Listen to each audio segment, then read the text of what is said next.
Hi, my name is Pranil. I am the founder and chief executive of Leapforward. We are a Mumbai-based non-profit organization working towards making English learning accessible for all children studying in regional language schools and coming from regional language communities from the villages and small towns across India. We hear all the talk about India becoming the next economic superpower. Many amongst us have benefited from a prosperity. Why? Because we could access professional education. Yet, vast majority amongst us have been untouched by this development. Professional education in India is available only in English. Nearly 200 million kids go to school in India. Of these, 70% study in government-run free regional language schools. Why regional language? Because there aren't enough English fluent teachers in our villages. If we want to come out of the poverty trap, education is the only route. And what kind of education? Education which gives you jobs. Professional education. And professional education available only in English. So, how do we teach a language without having enough teachers fluent in it? We believe we have a solution. In India, we have hundreds of different languages.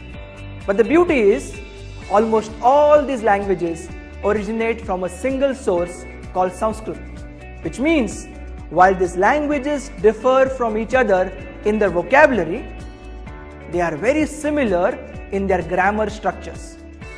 And all these languages differ from English in a set pattern. What if we were to have rules for these patterns? And we could deliver these rules in the regional language? You know what would happen? English could be delivered in your regional language. The idea is pretty radical. English can be taught in Marathi, Hindi, Gujarati, Kannada, Odia, Bengali, and the purist will be up in arms. But at Leapforward, we have experienced and hence believe that this solution could actually challenge the English illiteracy status of India. Let me give you an example. The letters T-I-O-N are always pronounced as shun in English. As a result, the word M-E-N-T-I-O-N is not a 7-letter word. It's a 3-letter word called men and a character whose sound is shun. On top of these rules and techniques, we built the English literacy program. It took us 10 years, by the way. So far, we have reached out to 20,000 students through more than 2,000 teachers. Let me share a couple of examples.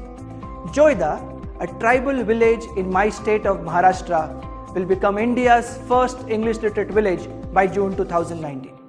While Mawal, a taluka in Pune comprising 300 schools, almost 800 teachers and 20,000 students, is on its way to become India's highest English literate taluka.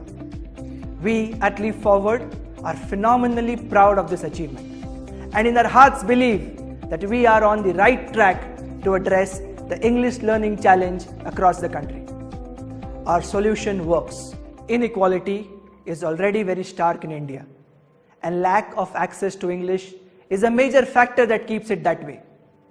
The gains from development should not go just to the rich and the privileged. We want to bring this opportunity to the 140 million kids from the non-English speaking India. Imagine the potential that we will unleash in the world when 140 million of our kids are able to overcome the barriers of English and access professional education. And last, and perhaps the most important, because it's our duty. It's our duty to stand up for those who cannot stand up for themselves, our children. I thank you for your time and I look forward to your support.